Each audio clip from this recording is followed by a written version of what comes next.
तो देखिए बच्चों, हम लोग सैम्पल पेपर के क्वेश्चन सॉल्व कर रहे हैं। इसमें क्वेश्चन नंबर 33 हम लोग पहुंच गए हैं, मतलब लास्ट क्वेश्चन है इस सैम्पल पेपर का, जो कि 5 मार्क्स का है।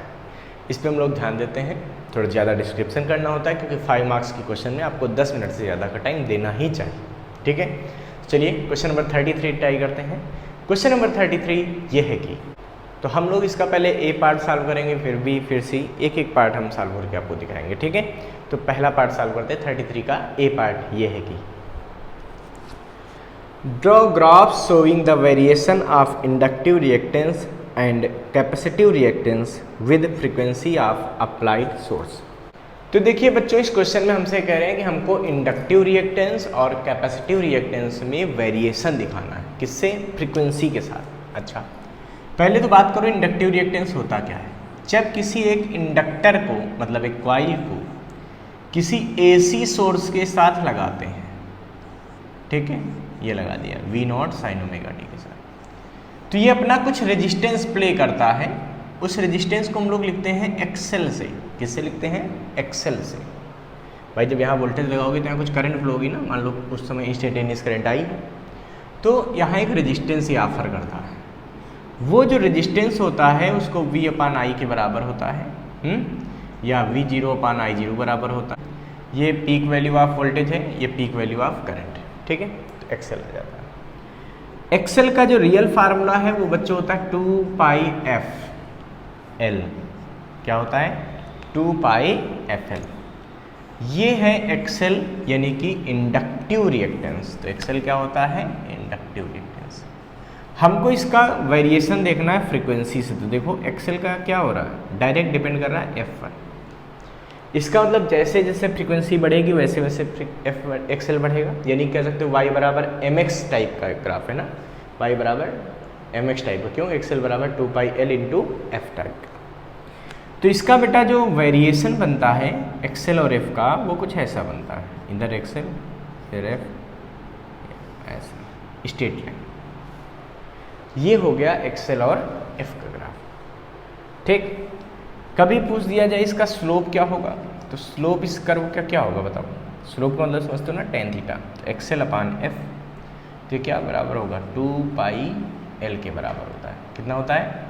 2πL। L मतलब उसका क्या होता है? इंडक्टेंस। ध्यान रखना, ठीक है। अच्छा, फिर आता है कैपेसिटिव रिएक्टेंस। तो बेटा कैपेसिटिव रिएक्टेंस को हम लोग XC से रिप्रेजेंट करते हैं। किससे रिप्रेजेंट करते हैं? XC से। ठीक है, इसका फार्मूला क्या होता है?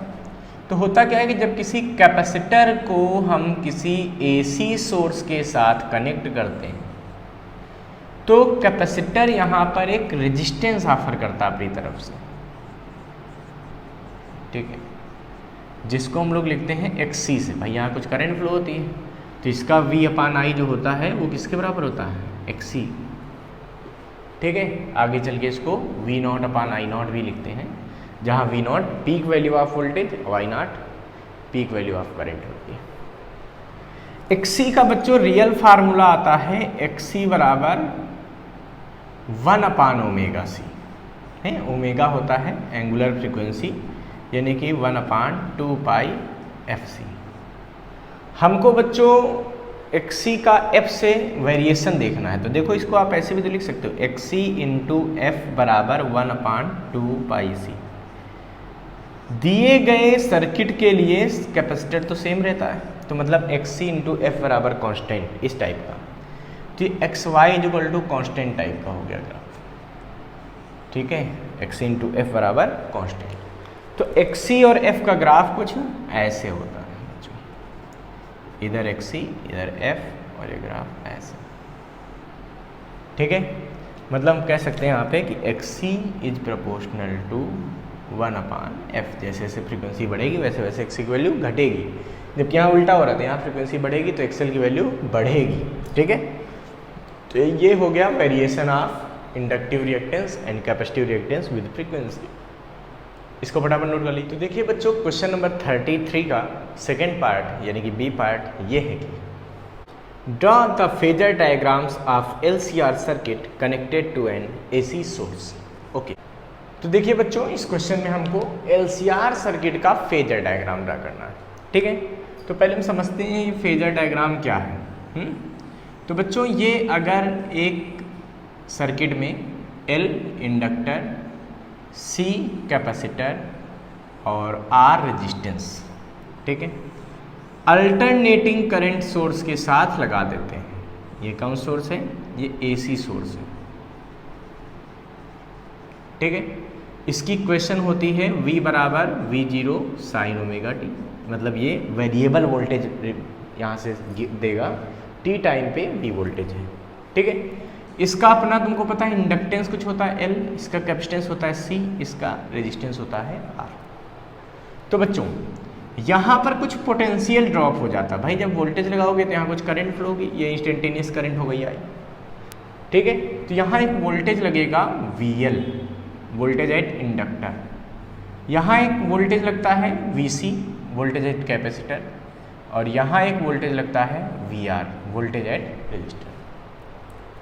अब आपको पता होना चाहिए इन रेजिस्टेंस, ठीक है, रेजिस्टेंस में V is in face of I, voltage जो होता है वो करंट के फेस में होता है, मतलब वोल्टेज और करंट साथ साथ चलते हैं, ठीक है।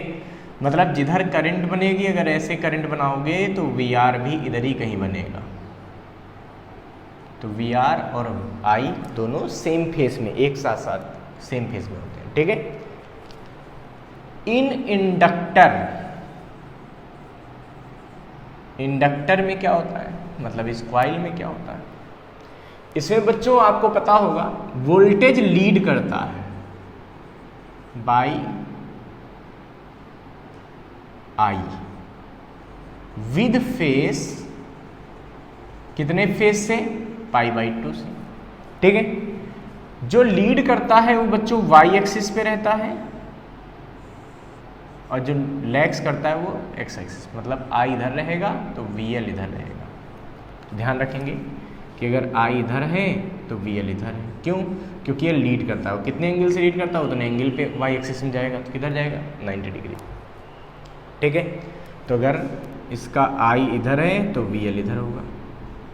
जो कैपेसिटर होता है, इन कैपेसिटर, ठीक है, कैपेसिटर में बच्चों I लीड करता है, I lead by V with face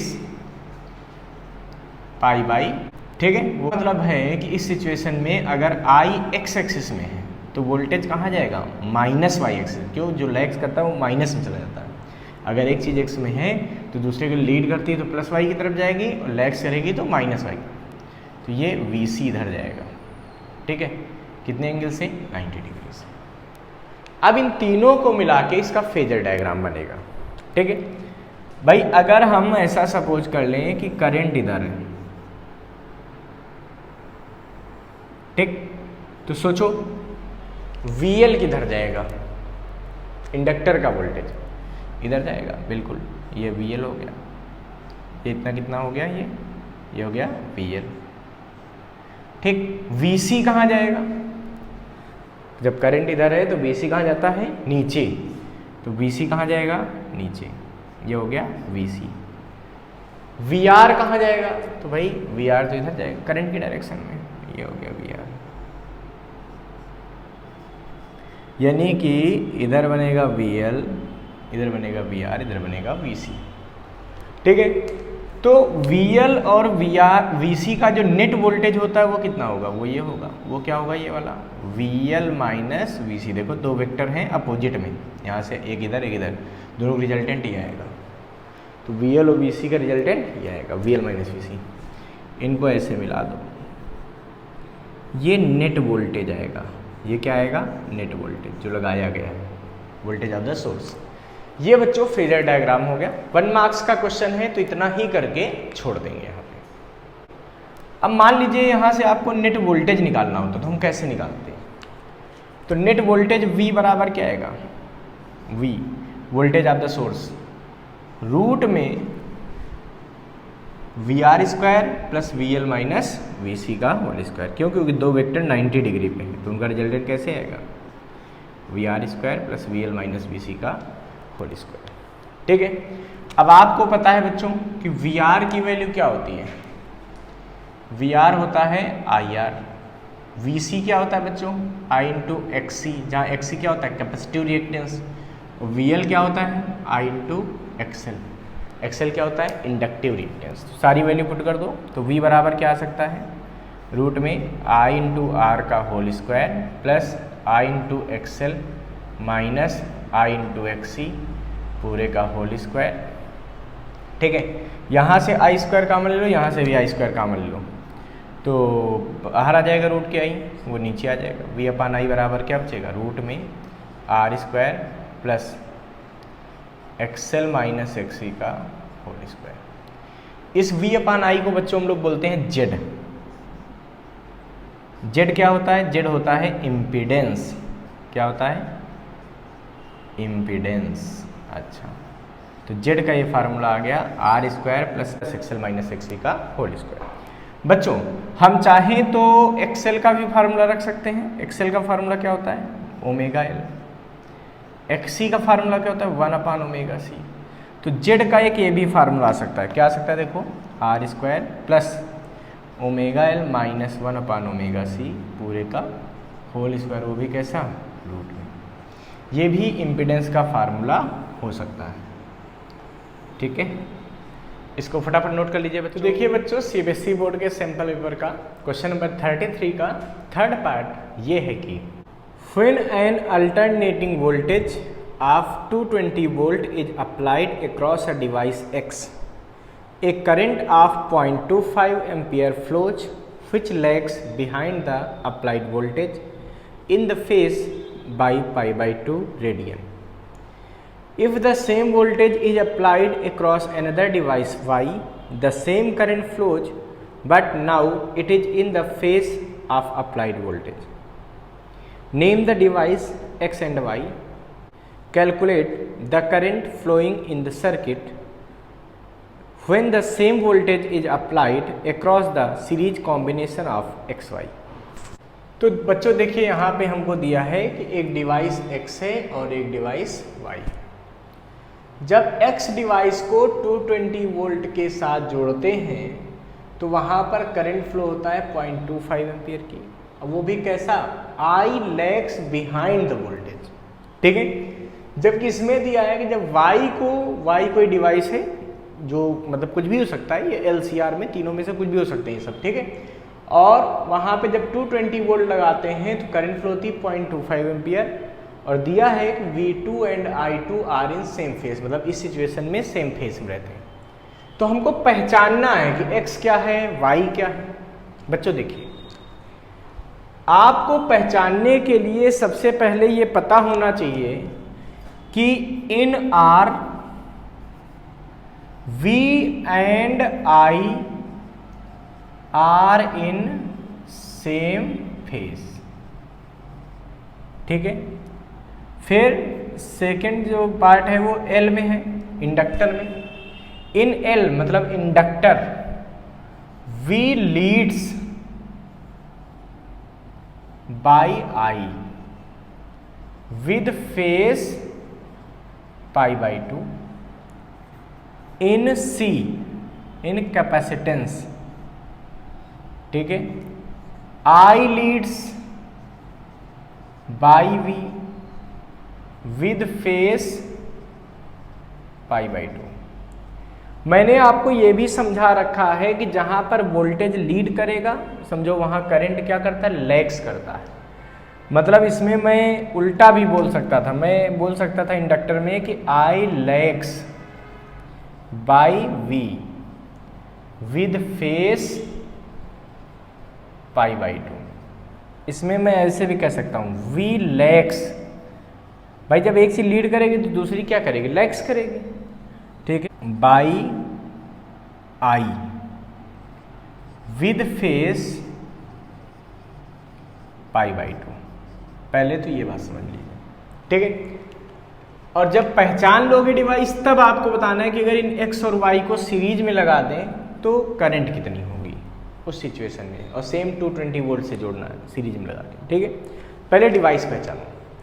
सोचो इसमें क्या हो रहा, I lags behind the voltage by phase pi by 2। देखो कहीं है जहाँ पर आई लैग कर रहा हो, आर में तो सेम फेस में होते, तो आर तो ये है नहीं, एल में वी लीड करता है 90 डिग्री से, या फिर आई लैग करता है, तो आई लैग कर रहा है, बिल्कुल सही है।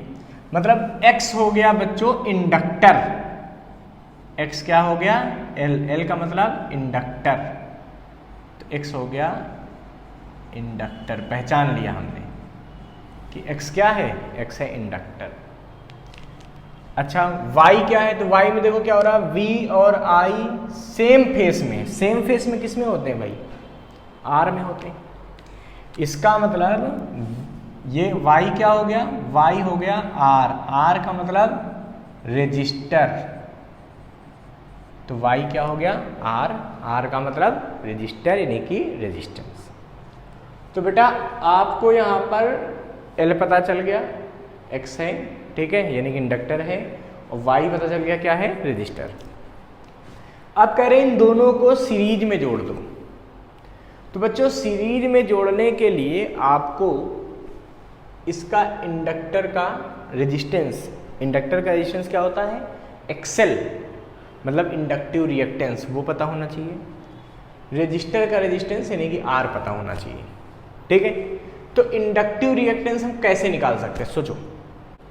तो बेटा इंडक्टर का रिएक्टेंस क्या निकलेगा, इंडक्टिव रिएक्टेंस,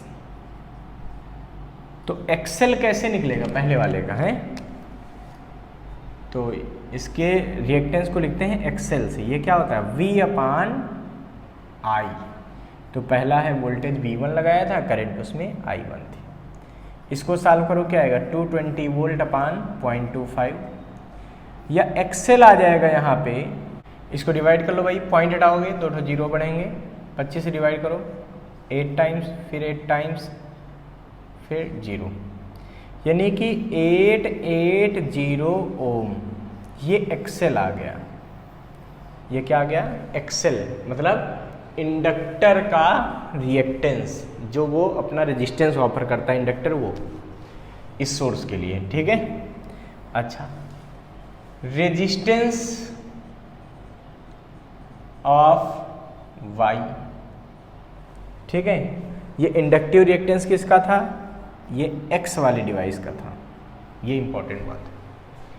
तो वाई का रेजिस्टेंस कैसे निकलेगा, ये होगा V2 अपान I2, तो ये निकलेगा V2 220 अपान में 0.25, सॉल्व कर लो तो ये भी आएगा 880 ओम, वही पिछला ही तो है, तो R निकल आया 880 ओम।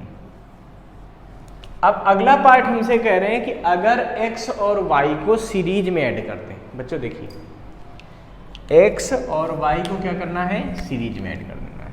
ये है x, ठीक, और ये है y, इनको ऐड कर दिया किसमें, सीरीज में, ऐसे आपस में, और इसको फिर से कह रहे हैं 220 वोल्ट के AC से कनेक्ट कर दीजिए। मतलब इंस्टेंटेनियस वोल्टेज ये दिया है, आपको ध्यान रखना, ये वोल्टेज कौन सा दिया है, इंस्टेंटेनियस, ठीक है, किसी टाइम पे 220 वोल्ट। तो हमको बताना है बच्चों कि यहाँ पे करंट क्या होगी, I। तो बेटा ये तो x है, ये y, ठीक है। x का मतलब क्या है, इंडक्टर है, y का मतलब क्या है, रेजिस्टर, मतलब ये L है और ये R है। तो ये बच्चों कौन सा सर्किट हो गया, ये LR सर्किट हो गया, बिल्कुल। इसका रिएक्टेंस कितना दिया, एक्सेल, वो हमने निकाल दिया, कितना निकला था, 880 ओम। इसका रेजिस्टेंस कितना दिया है, 880 ओम। तो बच्चों LR सर्किट में करंट निकालने का फार्मूला क्या होता है, इसमें करंट I बराबर होता है V अपान Z, जहां Z को क्या बोलते हैं, Z को बोलते हैं इम्पीडेंस, ठीक है। हमारा टारगेट हो गया यहाँ पे Z को फाइंड करना। तो Z बराबर क्या फार्मूला होता है भाई, Z बराबर होता है रूट में XL square plus R square, यानी कि हो गया R square plus XL square. Value put कर दो, आर स्क्वायर, आर की वैल्यू कितनी है, 880 का स्क्वायर, प्लस एक्सेल 880 का स्क्वायर। ठीक है, तो z बराबर आ जाएगा 880√2 ओम। सॉल्व कर लेना, यही आएगा। क्या आएगा? 880√2 ओम। जब z मिल गया तो I निकालना। कौन सी बड़ी बात भाई? I इक्वल टू क्या है? V अपान z। V कितना है? 220। z कितना है? 880√2। सॉल्व कर लो, डिवाइड कर लो।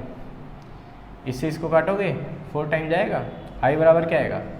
0.25 अपान √2 की वैल्यू है 0.25 अपान 1.414। सॉल्व कर लो तो ये आ जाएगा 0.177 एम्पियर। ठीक है, ये हमारा आंसर हो गया।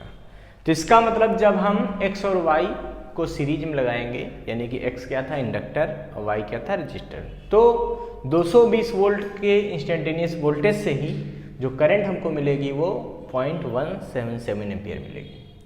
इसको फटाफट नोट कर लीजिए बच्चों। तो देखिए बच्चों, सैंपल पेपर के 33 का और पार्ट ये है कि ए पार्ट पहले देखेंगे। A series LCR circuit is connected to an AC source using the phasor diagram. Derive the expression for the impedance of the circuit. Okay, देखिए बच्चों, इस क्वेश्चन में हमको LCR सर्किट का फेजर डायग्राम ड्रा करना है। ठीक है, तो पहले हम समझते हैं ये फेजर डायग्राम क्या है।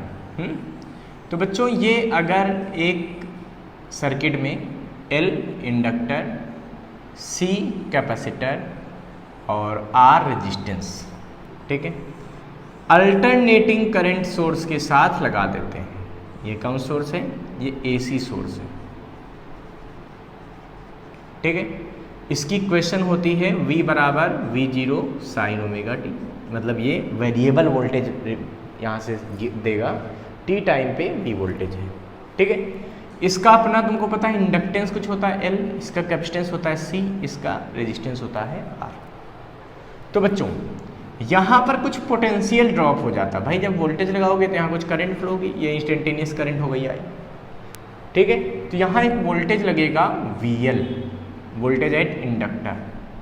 यहाँ एक वोल्टेज लगता है VC, वोल्टेज एट कैपेसिटर, और यहाँ एक वोल्टेज लगता है VR, वोल्टेज एट रेजिस्टर। अब आपको पता होना चाहिए इन रेजिस्टेंस। ठीक है, रेजिस्टेंस में V is in face of I। Voltage जो होता है वो करंट के फेस में होता है, मतलब वोल्टेज और करंट साथ साथ चलते हैं। ठीक है, मतलब जिधर करंट बनेगी, अगर ऐसे करंट बनाओगे तो VR भी इधर ही कहीं बनेगा। तो VR और I दोनों सेम फेस में, एक साथ साथ सेम फेस में होते हैं। ठीक है, इन इंडक्टर में क्या होता है, मतलब इस कॉइल में क्या होता है? इसमें बच्चों आपको पता होगा वोल्टेज लीड करता है बाई I विद फेस, कितने फेस से? π/2 से। ठीक है, जो लीड करता है वो बच्चों y एक्सिस पे रहता है, और जो लैग्स करता है वो x एक्सिस, मतलब I इधर रहेगा तो VL इधर रहेगा। ध्यान रखेंगे कि अगर I इधर है तो VL इधर है। क्यों? क्योंकि ये लीड करता है। वो कितने एंगल से लीड करता है? उतने एंगल पे y एक्सिस में जाएगा, तो किधर जाएगा? 90 डिग्री। ठीक है, तो अगर इसका I इधर है तो VL इधर होगा। जो कैपेसिटर होता है, इन कैपेसिटर, ठीक है, कैपेसिटर में बच्चों I लीड करता है, I lead by V with phase π/। ठीक है, वो मतलब है कि इस सिचुएशन में अगर I x एक्सिस में है तो वोल्टेज कहाँ जाएगा? Minus y axis. क्यों? जो लैग्स करता है वो माइनस में चला जाता है। अगर एक चीज़ x में है तो दूसरे को लीड करती है तो प्लस y की तरफ जाएगी, और लैग्स करेगी तो माइनस y। तो ये VC इधर जाएगा। ठीक है, कितने एंगल से? 90 डिग्री से। अब इन तीनों को मिला के इसका फेजर डायग्राम बनेगा। ठीक है, भाई अगर हम ऐसा सपोज कर लें कि करंट इधर है, ठीक, तो सोचो VL किधर जाएगा, इंडक्टर का वोल्टेज इधर जाएगा, बिल्कुल ये VL हो गया, ये इतना कितना हो गया, ये हो गया VL, ठीक। VC कहाँ जाएगा, जब करंट इधर है तो VC कहाँ जाता है, नीचे, तो VC कहाँ जाएगा, नीचे, ये हो गया VC। VR कहाँ जाएगा, तो भाई VR तो इधर जाएगा करंट की डायरेक्शन में, ये हो गया VR। यानी कि इधर बनेगा VL, इधर बनेगा VR, इधर बनेगा VC, ठीक है। तो VL और VC का जो नेट वोल्टेज होता है वो कितना होगा, वो ये होगा, वो क्या होगा, ये वाला VL माइनस VC। देखो दो वेक्टर हैं अपोजिट में, यहाँ से एक इधर एक इधर, दोनों रिजल्टेंट ये आएगा, तो VL और VC का रिजल्टेंट ये आएगा, VL माइनस VC। इनको ऐसे मिला दो, ये नेट वोल्टेज आएगा, ये क्या आएगा, नेट वोल्टेज जो लगाया गया है, वोल्टेज ऑफ द सोर्स। ये बच्चों फेजर डायग्राम हो गया। 1 मार्क्स का क्वेश्चन है तो इतना ही करके छोड़ देंगे यहाँ पे। अब मान लीजिए यहाँ से आपको नेट वोल्टेज निकालना होता तो हम कैसे निकालते हैं, तो नेट वोल्टेज V बराबर क्या आएगा, V voltage of the source root में VR square plus VL minus VC का होल स्क्वायर। क्यों, क्योंकि दो वेक्टर 90 डिग्री पे हैं तो उनका रिजल्टेंट कैसे आएगा, VR square plus VL minus VC का होल स्क्वायर, ठीक है। अब आपको पता है बच्चों कि VR की वैल्यू क्या होती है, VR होता है IR, VC क्या होता है बच्चों, I इंटू XC, जहाँ XC क्या होता है कैपेसिटिव रिएक्टेंस, और VL क्या होता है I इंटू XL, XL क्या होता है इंडक्टिव रिएक्टेंस। सारी वैल्यू पुट कर दो तो V बराबर क्या आ सकता है, रूट में I इंटू R का whole square plus I into XL minus I into XC पूरे का होल स्क्वायर, ठीक है। यहाँ से I स्क्वायर कॉमन ले लो, यहाँ से भी I स्क्वायर कॉमन ले लो, तो बाहर आ जाएगा रूट के I, वो नीचे आ जाएगा, V अपान I बराबर क्या बचेगा, रूट में R square plus XL minus XC का होल स्क्वायर। इस V अपान I को बच्चों हम लोग बोलते हैं Z। Z क्या होता है, Z होता है इम्पीडेंस, क्या होता है, इम्पीडेंस। अच्छा, तो Z का ये फार्मूला आ गया R square plus XL minus XC का होल स्क्वायर। बच्चों हम चाहें तो XL का भी फार्मूला रख सकते हैं। XL का फार्मूला क्या होता है, ओमेगा L। XC का फार्मूला क्या होता है, 1 अपान ओमेगा C। तो Z का एक ये भी फार्मूला आ सकता है, क्या आ सकता है, देखो R square plus omega L minus 1 upon omega C पूरे का होल स्क्वायर, वो भी कैसा, रूट में। ये भी इम्पीडेंस का फार्मूला हो सकता है, ठीक है। इसको फटाफट नोट कर लीजिए बच्चों। Z यानी कि इम्पीडेंस, ये हो गया रूट में R square plus XL minus XC का होल स्क्वायर। अगर हमको इसमें रिजल्टेंट जो वोल्टेज आया है और करंट, ये करंट थी इधर, इनमें अगर फेज निकालना हो तो क्या आएगी, हैं, phase between V and I। तो V और I में फेज क्या आएगा भाई, तो इसको tan phi से लिखेंगे, तो ये बराबर हो जाए भाई ये अपान ये होगा, तो ये होगा VL माइनस VC, क्या होगा, VL माइनस VC अपान ये क्या है, VR, ठीक है। तो ये tan phi आ जाएगा, या इसको हम ऐसे भी लिख सकते हैं, VL को I इंटू XL, VC को I into XC upon VR को I इंटू R, ठीक है। तो ये बन जाएगा, यानी कि tan phi बराबर आ जाएगा यहाँ से XL minus XC upon R, ठीक, या फिर phi is equal to tan inverse XL minus XC upon R, ठीक है।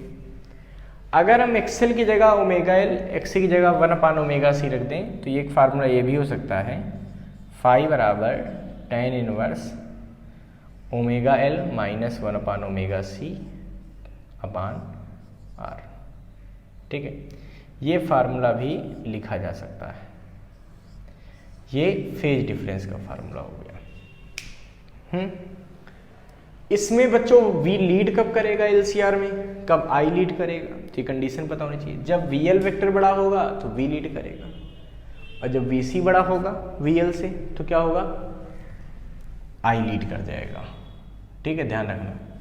तो V leads if VL is greater than VC, और I कब लीड करेगा, if VC is greater than VL। और अगर VL बराबर VC हो जाए तो क्या होगा बताओ, तो V and I are in same phase,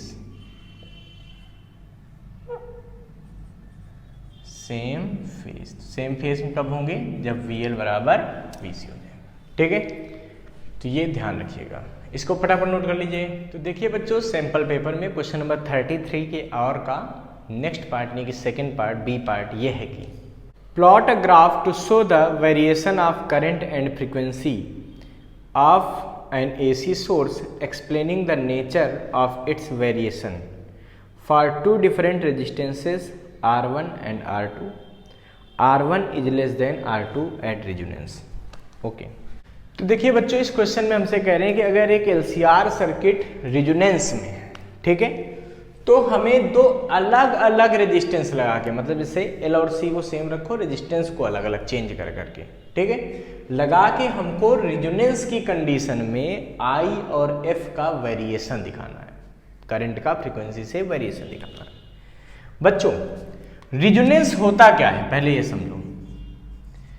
in resonance क्या होता है भाई, रेजोनेंस तब होता है जब VL बराबर किसके हो जाता है, VC के।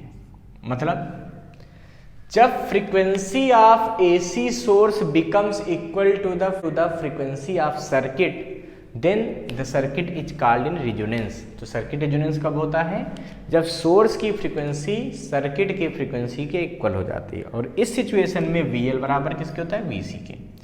इसका मतलब I इंटू XL बराबर होता है I इंटू XC के, I कट गए, तो XL बराबर XC, XL की वैल्यू ओमेगा L, XC की वैल्यू 1 ओमेगा C। इसका मतलब ओमेगा स्क्वायर बराबर 1 LC, तो ओमेगा बराबर क्या आएगा, 1 में LC। और आपको पता है ना ओमेगा क्या है, एंगुलर फ्रीक्वेंसी, इसकी वैल्यू होती है 2πf बराबर 1 LC, या F बराबर आ जाता है 1/2π में 1 LC। ये रेजोनेंस फ्रीक्वेंसी का फार्मूला हो गया। इस फ्रीक्वेंसी पे बच्चों क्या होता है, वोल्टेज जो होता है, ठीक है, वो VR के बराबर हो जाता है। VL और VC के वोल्टेज आपस में कैंसिल हो जाए, क्योंकि VL बराबर VC होता है ना रेजोनेंस में, तो ये खत्म हो जाते हैं, तो V बराबर हो जाता है VR के। मतलब इस समय जो I है करंट, भाई I क्या होता है LCR सर्किट में, I बराबर होता है V/Z है, या V/रूट में R² plus XL minus XC का होल स्क्वायर। बच्चों रेजोनेंस में XL और XC बराबर हो गए, तो इन रेजोनेंस I जो होती है वो मैक्सिमम हो जाती है, और ये तो 0 हो जाएंगे। क्यों, क्योंकि देखो XL बराबर XC भी तो हो जाता है रेजोनेंस के केस में, देखो निकाला था ना अभी, तो I मैक्सिमम हो जाती है, और इसकी वैल्यू बचती है V/R, रूट में R² आएगा, रूट बाहर निकालोगे तो R। क्यों, क्योंकि ये दोनों 0 हो गए, XL माइनस XC क्या हो गया, 0 हो गया, तो ये बचेगा। ये I मैक्स होता है। इसका मतलब रेजोनेंस वाली जो फ्रीक्वेंसी है उस समय I क्या होता है, मैक्सिमम होता है, बाकी सारी वैल्यू के लिए I की वैल्यू उससे कम होती है। आ गया, इससे हमको ये पता चल रहा है बच्चों कि जो जैसे R1 is less than R2 दिया, कह रहे हैं 2 रेजिस्टेंस के लिए बनाओ, तो जब रेजिस्टेंस कम होगा तो करंट क्या होगी, ज़्यादा होगी। इसका मतलब पहले वाले रेजिस्टेंस के लिए करंट ज़्यादा होगी और दूसरे वाले रेजिस्टेंस के लिए करंट कम होगी, मैक्सिमम वाली। पहले तो ये पता होना चाहिए। दूसरी बात ये बच्चों कि अगर हम इसका ग्राफ खींचे तो कैसा मिलेगा, तो हमको क्या दिख रहा कि रेजोनेंस फ्रीक्वेंसी पे करंट मैक्सिमम मिलेगी, बाकी सब के लिए करंट की वैल्यू उससे कम होगी। तो अगर इधर हम करंट बनाते हैं और इधर हम फ्रीक्वेंसी बनाते हैं, तो बच्चों पहले रेजिस्टेंस के लिए कर्व ऐसा बनेगा, ठीक है, ये कर्व बनेगा। ये बच्चों फ्रीक्वेंसी होगी रिजोनेंस फ्रीक्वेंसी। कौन सी फ्रीक्वेंसी होगी? है रिजोनेंट फ्रीक्वेंसी। क्या बोलते हैं? रिजोनेंट फ्रीक्वेंसी, ठीक है। अच्छा, और इस समय जो यहाँ पे करंट है वो मैक्सिमम होगी। तो ये अगर पहले वायर के लिए हो गया, R1 रेजिस्टेंस के लिए, तो जब R1 को हटा के यहाँ पे R2 लगाओगे तो L और C तो बदलोगे नहीं, मतलब रेजोनेंस फ्रीक्वेंसी तो बदलेगी नहीं, तो मैक्सिमम करंट तो वहीं आएगी जहाँ आ रही है। तो बच्चों यही जो ग्राफ है वो कुछ ऐसा बन जाएगा,